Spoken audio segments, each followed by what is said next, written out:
This is the story of a man handpicked by God, anointed king with oil poured by a prophet's own hand, tall, strong, the people's choice in every way, and how he lost everything, not to an enemy army, not to betrayal from outside, but to his own fear, his own jealousy, and his own refusal to let go of power God had already taken from him.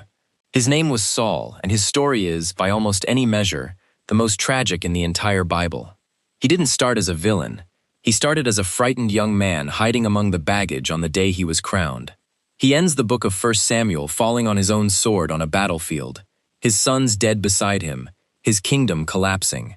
In between those two moments is one of the most psychologically devastating character studies in ancient literature, a slow, agonizing descent from chosen to rejected, from king to fugitive's prey, from a man God loved to a man God would no longer answer. This is 1 Samuel. To understand the tragedy, you have to understand what Israel was before it had a king at all. For generations, Israel had no monarchy, only judges, raised up by God in moments of crisis, ruling tribe by tribe with no centralized throne. By the time 1 Samuel opens, that system was failing badly. The book begins not with Saul, but with a barren woman named Hannah, weeping in the temple at Shiloh, begging God for a son. Her prayer was answered with Samuel, a child she dedicated to God's service from infancy, raised under the high priest Eli. Samuel grew up in a corrupt religious system. Eli's own sons were abusing their priestly power, sleeping with women who served at the tabernacle, stealing meat from sacrifices meant for God. Into this corruption, God began speaking to the boy Samuel directly, while the sons of the man who was supposed to hear from God heard nothing at all. Samuel would grow up to become Israel's last judge and its first kingmaker, the man who would anoint Israel's first king, and later, the one who unanointed him. By the time Samuel was old, Israel's elders came to him with a demand that disturbed him deeply. Give us a king, like all the other nations have. Samuel warned them. He told them what a king would actually cost: sons taken for war, daughters taken for service, land and crops and labor seized for the crown's benefit. The people didn't care. They wanted a king anyway, someone to lead them visibly into battle, someone to look like the nations around them. God told Samuel to give them what they asked for, even while making clear that this request was, at its core, a rejection of God's own kingship over them. This detail matters enormously for everything that follows. Israel's monarchy wasn't God's first plan. It was a concession to a frightened, conformist people who wanted what their neighbors had. And the man chosen to be that first king would spend his entire reign caught between two impossible standards: the people's expectation of a warrior king and God's expectation of total obedience. Saul never fully satisfied either one. Saul enters the narrative almost by accident. He was sent by his father to search for lost donkeys, a mundane errand that led him, almost by divine coincidence, into the path of the prophet Samuel. The text describes Saul physically before it describes him in any other way. Tall, impressive, more handsome than any other man in Israel, head and shoulders above everyone around him. He looked like a king before anyone called him one. Samuel, guided by God, recognized him immediately and told him directly that he would become Israel's ruler.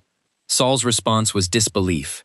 He came from the smallest tribe, Benjamin, and considered himself nobody important. Samuel anointed him privately with oil, gave him a series of specific prophetic signs to confirm the calling, and told him the Spirit of the Lord would come upon him and change him into a different man. Every sign happened exactly as predicted. And yet, when the moment came to publicly present Saul as king, before all of Israel at Mizpah, the man chosen to lead a nation was found hiding among the supplies. Saul's early reign showed real promise. When the Ammonite king Nahash besieged the Israelite city of Jabesh-Gilead and threatened brutal mutilation against anyone who surrendered, messengers raced to find help. Saul, working in his fields, heard the news, and the Spirit of God came upon him powerfully. His response was immediate and decisive. He summoned all Israel to war using a brutal but effective method, cutting oxen into pieces and sending them throughout the land as a warning of what would happen to anyone who didn't show up to fight. The response was overwhelming. Saul led a surprise dawn attack that shattered the Ammonite forces so completely that no two of them were left standing together. This was Saul, at his absolute best, decisive, spirit-empowered, capable of uniting a fractured tribal confederation into a single fighting force overnight. After the victory, Samuel had the people formally renew Saul's kingship at Gilgal. For one brief shining moment, it looked like Israel's gamble on a king might actually pay off. That moment would not last. The first sign of the deeper problem appeared early. Facing a massive Philistine military buildup, Saul waited at Gilgal for Samuel to arrive and offer sacrifices before battle, as instructed. His army was terrified, melting away by the day, hiding in caves and thickets as the Philistine threat grew. Samuel was late. Saul, anxious and under pressure, made a decision that would define the rest of his reign. He offered the burnt offering himself, a priestly function he had no authority to perform. Moments after he finished, Samuel arrived and asked what he had done. Saul's excuse was almost pitiable. He was afraid the people would scatter, afraid the Philistines would attack before sacrifices were made, so he forced himself to act. Samuel's response was devastating. Saul had acted foolishly, disobeyed a direct command, and as a result, his kingdom would not endure. God had already begun seeking another man to replace him. This is the tragedy's true beginning, not a single catastrophic sin, but impatience born of fear, the first crack in a foundation that would eventually collapse entirely. In contrast to Saul's fear, his son Jonathan emerges as a figure of remarkable courage. With only his armor-bearer beside him, Jonathan launched a daring attack on a Philistine garrison, declaring his confidence that nothing could hinder the Lord from saving, whether by many or by few. God honored that faith. A panic swept through the Philistine camp, and what began as a two-man raid turned into a full Israelite rout of the enemy. But Saul, in the middle of this unfolding victory, made another rash decision. He pronounced a curse on any soldier who ate food before the battle was finished, intending to keep his exhausted men focused on pursuit. Jonathan, unaware of the oath, ate honey from a honeycomb in the forest. When the truth came out, Saul was prepared to execute his own son for violating an oath Jonathan never even heard. Only the army's intervention saved Jonathan's life. The pattern is unmistakable already. Saul reacting impulsively under pressure, making vows and decisions that trap him, while the people around him absorb the consequences of his fear-driven choices. The next chapter delivers the single decision that would permanently and irrevocably end Saul's dynasty. Samuel relayed a direct command from God: attack the Amalekites and utterly destroy everything, men, women, children, livestock, all of it, with nothing spared. This command, brutal as it reads to modern eyes, was tied to specific ancient grievances stretching back generations. Saul assembled his army, won a decisive victory, and then made a choice that revealed exactly who he had become. He spared King Agag alive and kept the best of the sheep, oxen, and valuable plunder, destroying only what was worthless or weak. When Samuel confronted him, Saul's response is almost staggering in its self-deception. He claimed he had obeyed the Lord's command completely. Then, when pressed on the bleating sheep Samuel could literally hear in the background, shifted blame to the soldiers, claiming they had spared the animals to sacrifice them to God. It was a small, convenient lie layered over a direct act of disobedience, dressed up in religious language to sound like piety instead of theft. Samuel's response to Saul's excuses contains one of the most quoted lines in the entire Old Testament: "To obey is better than sacrifice." Saul had tried to justify disobedience by pointing to the sacrifices he intended to offer with the spared livestock, as though good intentions and religious ritual could substitute for simple obedience to what God had actually said. Samuel made clear they could not. And then came the sentence that sealed Saul's fate permanently. Because Saul had rejected the word of the Lord had rejected him as king. As Samuel turned to leave, Saul grabbed the hem of his robe, and it tore. Samuel used the torn fabric as a living metaphor. Just as the robe had torn, the kingdom of Israel had been torn from Saul, given instead to a neighbor who would prove more worthy. Saul begged for forgiveness, asking Samuel to return with him and worship before the people, desperate to maintain appearances even as the substance of his kingship had already been stripped away. Samuel never visited Saul again, though he grieved him for the rest of his life. With Saul rejected, God sent Samuel to Bethlehem, to the household of a man named Jesse, instructing him to anoint Israel's next king. Samuel reviewed Jesse's older sons one by one, each physically impressive, each seemingly kingly, and was told by God to reject every one of them, with the now famous explanation that man looks at outward appearance, but God looks at the heart. The youngest son, a shepherd boy named David, wasn't even present at the gathering. He was out tending sheep, considered too insignificant to bother calling in. When he finally arrived, God told Samuel this was the one. Samuel anointed David privately, and the Spirit of the Lord came upon him from that day forward. No public announcement was made. No coronation. David simply returned to his sheep, carrying a secret that would define the rest of his life, while Saul, still sitting on the throne, had no idea that the very kingdom he was fighting to hold on to had already been quietly transferred to a teenage shepherd in Bethlehem. The two men's paths converged through tragedy rather than ambition. As God's spirit departed from Saul, he began to be tormented by what the text describes as an evil spirit, causing fits of depression and distress. Saul's servants suggested music as a remedy, and David, already known for his skill on the harp, was brought into the royal court. Saul had no idea this musician calming his troubled mind was the very man anointed to replace him. David became Saul's armor-bearer and personal musician, and Saul grew genuinely fond of him. Then came the moment that changed everything. The Philistine army gathered for battle, and their champion, a massive warrior named Goliath, stood before Israel's terrified ranks, issuing a daily challenge that no soldier dared accept. David, visiting the battlefield to bring supplies to his brothers, heard the challenge, was appalled at Israel's fear, and volunteered to fight where Saul's entire army, including Saul himself, had not. Using only a sling and a stone, David killed Goliath, and Israel's national mood transformed overnight. David's victory over Goliath should have been Saul's greatest triumph by proxy. Instead, it planted the seed of his destruction. As the army returned from battle, women came out from the cities singing and dancing, and their song contained a comparison that would haunt Saul for the rest of his life. Saul has killed thousands, but David has killed tens of thousands. From that day, the text says plainly, Saul eyed David with suspicion. The contrast between the two men only deepened the wound.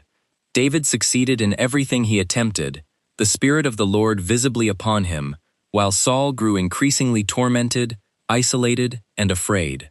Jonathan, Saul's own son and heir to the throne, formed an immediate deep friendship with David, loving him, the text says, as his own soul, making gifts of his robe, armor, and sword, symbolically transferring the very markers of royal succession to the man his father feared. Saul placed David in command of his armies, hoping to manage the threat by controlling it. Instead, David's success only grew, and so did Saul's fear. The torment Saul experienced under the evil spirit grew worse, and one day, while David played music to soothe him, Saul hurled a spear at him, attempting to pin him to the wall. David escaped. It was the first of what would become a relentless pattern, Saul's rage rising in waves, often unpredictably, always aimed at the one man he should have trusted most. Saul's fear had a theological dimension too. The text repeatedly notes that Saul was afraid of David specifically because he could see the Lord was with him and had departed from Saul himself. Rather than confronting that reality honestly, Saul tried to eliminate the symptom.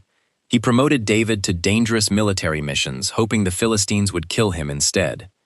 He offered his daughter Michal in marriage, demanding a bride price of 100 Philistine foreskins, again hoping David would die attempting it. David accomplished the task easily, becoming Saul's son-in-law, and Saul's fear, instead of subsiding, deepened into something closer to obsession. He could no longer pretend David was simply a useful soldier. David was now family, beloved by his own children, and impossible to ignore. The breaking point came suddenly. Saul ordered Jonathan and his servants to kill David outright. Michal, David's wife, learned of the plot and helped him escape through a window in the dead of night, placing an idol in his bed under blankets to fool the soldiers sent to capture him. David fled to Samuel at Ramah, and when Saul's men pursued him there, an unusual prophetic frenzy overtook Saul's messengers, and eventually Saul himself, preventing the capture entirely. One final, strange sign that God's hand was still protecting David, even as Saul's pursuit grew more desperate. David then met secretly with Jonathan, asking what he had done to deserve death. Jonathan, still loyal to his father but devoted to his friend, devised a signal system to warn David whether it was safe to return. The signal confirmed the worst. Saul intended to kill him. The two friends parted in tears, Jonathan reaffirming their covenant of friendship, both men aware, even if unspoken, that one of them was bound for a throne the other's father would never relinquish willingly. What follows is one of the strangest and most desperate periods in David's life. Fleeing alone, he came to the priest Ahimelech at Nob, lied about his circumstances to obtain food and a weapon, and unknowingly set in motion a massacre that would later haunt him. He fled to the Philistine king of Gath, feigning madness to escape recognition once he realized he'd wandered into enemy territory. He hid in the cave of Adullam, where he was gradually joined by his family and a growing band of roughly 400 men, described as those in distress, in debt, or discontented, essentially society's outcasts forming around a fugitive prince.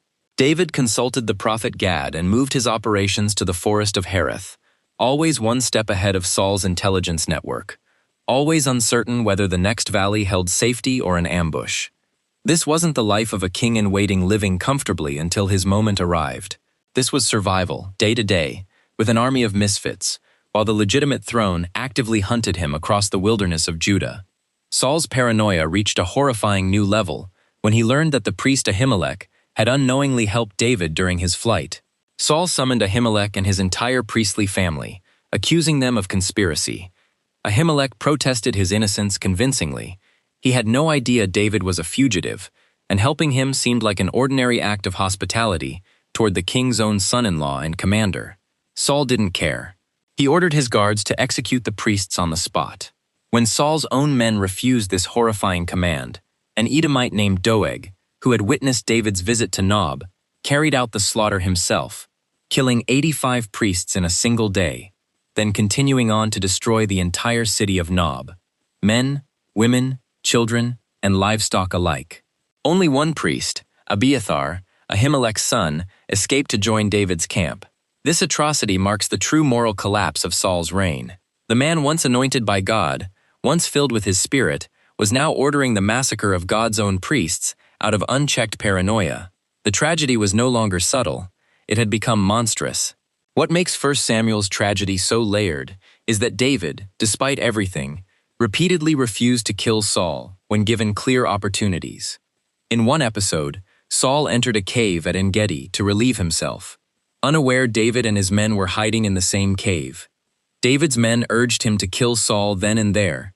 Instead, David crept close enough to cut a piece off Saul's robe, then let him walk away untouched, later calling out to him from a safe distance, demonstrating he could have killed him but chose not to, because Saul remained the Lord's anointed. Saul, momentarily overcome with emotion, wept and acknowledged David's righteousness, then returned home, and the hunt eventually resumed.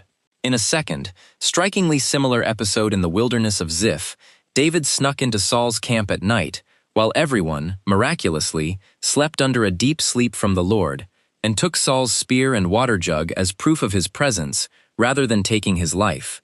Twice, David held absolute power over the man hunting him, and twice, he chose restraint over revenge. Amid the pursuit narrative, an unrelated episode reveals David's own moral complexity. When a wealthy but harsh man named Nabal refused to provide supplies to David's men after they had protected his shepherds and flocks, David, enraged, prepared to massacre Nabal's entire household in retaliation, a chilling glimpse of the same impulsive violence that defined Saul. Nabal's wife Abigail intervened, riding out with provisions and pleading wisdom and restraint before David could act on his fury. David, recognizing how close he'd come to a massacre he would have regretted, credited Abigail with saving him from blood guilt. Shortly after, Nabal died, and David married Abigail. This episode matters because it humanizes David without erasing the contrast between him and Saul. Both men were capable of rage and impulsive violence. The difference, repeatedly, was whether something or someone intervened to redirect that impulse toward restraint rather than destruction. David again and again chose to be talked down. Saul again and again chose to follow his fear and rage all the way through to their worst conclusions. As the chase continued, Saul's grip on reality and leadership visibly deteriorated. The Philistines remained Israel's primary external threat throughout this entire period, yet Saul devoted enormous resources to hunting one fugitive rather than defending his kingdom. The text shows him assembling 3,000 men specifically to search for David in the wilderness, a staggering diversion of military resources during an active foreign threat. Each near capture of David ended not in triumph but in Saul retreating, weeping, or simply giving up the chase, only to resume it again later, as though some part of him recognized the futility and even the wrongness of what he was doing, while another part of him simply couldn't stop. This cyclical pattern, pursuit, near capture, an encounter that exposes Saul's guilt, temporary reconciliation, renewed pursuit, is the engine of the tragedy. Saul isn't a static villain. He's a man who knows, on some level, exactly how far he's fallen, and is incapable of pulling himself back from the edge he's walking along, trapped by his own fear of losing what God had already taken from him. Eventually, worn down by the impossibility of his situation, David made a decision that seems shocking given everything before it. He defected to the Philistines, Israel's enemies, taking his 600 men and their families to live under the protection of King Achish of Gath. Achish granted David the town of Ziklag, and from there David conducted raids against various desert peoples, while deceiving Achish into believing he was actually raiding Israelite territory, building false trust with the Philistine king for over a year. It's an ethically murky period in David's story, full of half-truths and survival-driven compromise, showing that even God's chosen future king operated, during this desperate season, with a moral ambiguity the text doesn't shy away from. Meanwhile, back in Israel, the Philistines began amassing forces for what would become a final, decisive confrontation with Saul. And incredibly, given David's current allegiance, the Philistine king Achish actually invited David and his men to join the campaign against Israel, putting David in the impossible position of potentially having to fight against his own people and against Saul himself.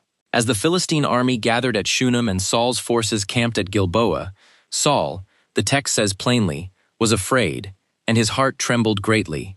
He sought guidance from the Lord through every legitimate channel available, dreams, prophets, the sacred lots, and received nothing.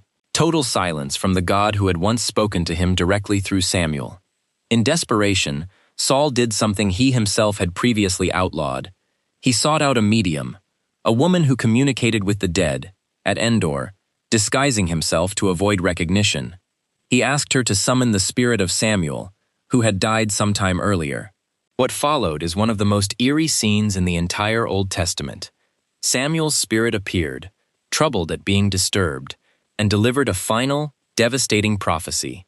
The kingdom was lost permanently, and tomorrow, Saul and his sons would die, and Israel's army would fall to the Philistines.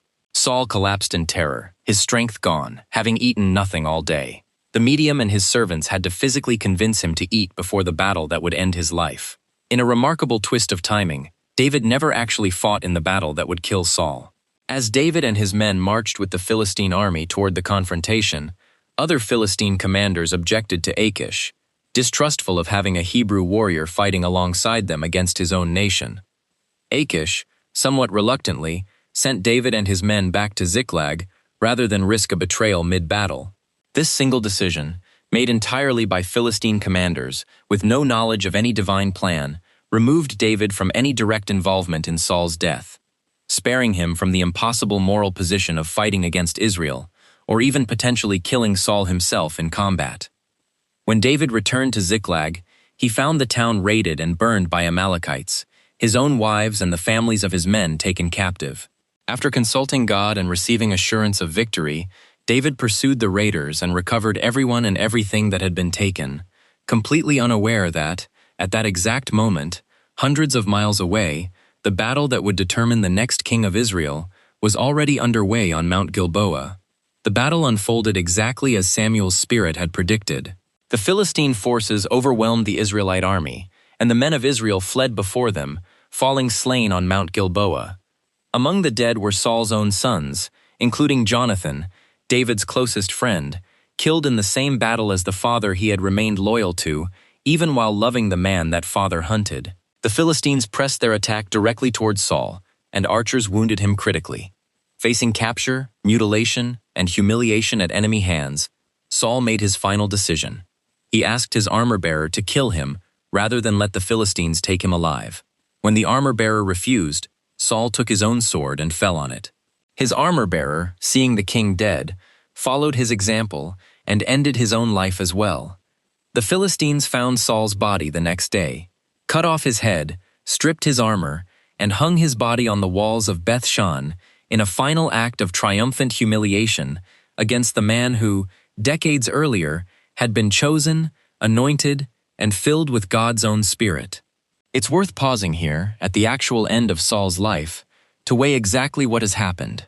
This is a man who began the story hiding among baggage out of humility, who was empowered by God's Spirit to win real victories, who united a fractured tribal nation into something resembling a kingdom for the first time in its history. And it ends with him desperately consulting a forbidden medium, abandoned by the God he once heard from clearly, dying by his own hand on a battlefield, his body mutilated and displayed by his enemies, his sons dead around him. Unlike most biblical narratives involving clear villains and clear heroes, Saul's story resists that simplicity. He was rejected, but he was also genuinely tormented by an evil spirit, by jealousy, by fear he never learned to manage constructively. He wasn't purely evil. He was a man who made one disobedient choice after another, each one technically small in isolation, that compounded into a complete and total unraveling of everything he had been given. That, more than any single act, is what makes his story the most tragic in the entire Bible. When news of the defeat reached Ziklag, a messenger arrived not from Saul's camp, but as a fleeing Amalekite, reporting Saul's death to David and presenting him with Saul's crown and armband as proof, likely expecting a reward for delivering what he assumed David would consider good news. David's reaction shocked him completely. Rather than celebrating, David and his men tore their clothes, wept, and mourned and fasted until evening, for Saul, for Jonathan, and for the people of Israel who had fallen. When the messenger claimed to have personally killed the wounded Saul at his own request, David had him executed immediately, declaring that no one should have raised a hand against the Lord's anointed, regardless of the circumstances. This response reveals something essential about David that distinguishes him completely from the kind of king Saul had become. David never wanted the throne handed to him through violence against its previous holder. He wanted it given by God's timing alone, and he treated even an enemy's claim of killing Saul as a crime deserving death, rather than a favor deserving reward. What follows is one of the most beautiful pieces of poetry in the entire Old Testament, David's lament for Saul and Jonathan, composed and taught to all of Judah as a permanent expression of national grief. The lament doesn't gloat over a fallen rival. It mourns the loss of a king once swift and strong, and a friend whose love David called more wonderful than the love of women. It speaks of Saul and Jonathan as beloved and admired, swifter than eagles, stronger than lions, undivided in life and undivided in death. Nowhere in the lament does David mention Saul's jealousy, his attempts at murder, the massacre at Nob, or years of relentless pursuit through the wilderness. David chose, in this moment, to honor what Saul once was, rather than condemn what he had become. This single poetic response does more to cement the tragic framing of Saul's entire story than almost anything else in the text. Even the man Saul spent years trying to kill recognized that something genuinely valuable, genuinely admirable, had been lost on Mount Gilboa, buried under everything that went wrong. It's worth comparing Saul's tragedy to other failures throughout Scripture, because what makes his story uniquely devastating is the visible presence of genuine potential alongside genuine downfall. Other figures fail and recover, or fail gradually, without ever having shown major promise. Saul experienced the Spirit of God coming upon him powerfully, multiple times, in ways that produced real victories and real leadership. He wasn't a fraud from the beginning.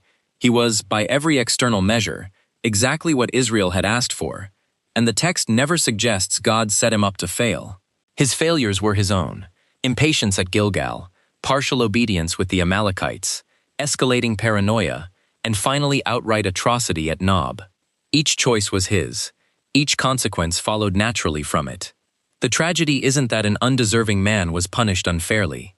The tragedy is that a genuinely gifted, genuinely chosen man, given real power and real divine favor, dismantled it himself, piece by piece, through choices that always felt justified to him in the moment, and only looked catastrophic in hindsight. Within Saul's larger tragedy sits a smaller, equally devastating one: Jonathan's. Here was a man who, by every right of succession, should have inherited Saul's throne. He was courageous, faithful to God, beloved by the army, and the text shows him as consistently righteous throughout the entire narrative. And yet Jonathan made a choice early on that defined the rest of his life.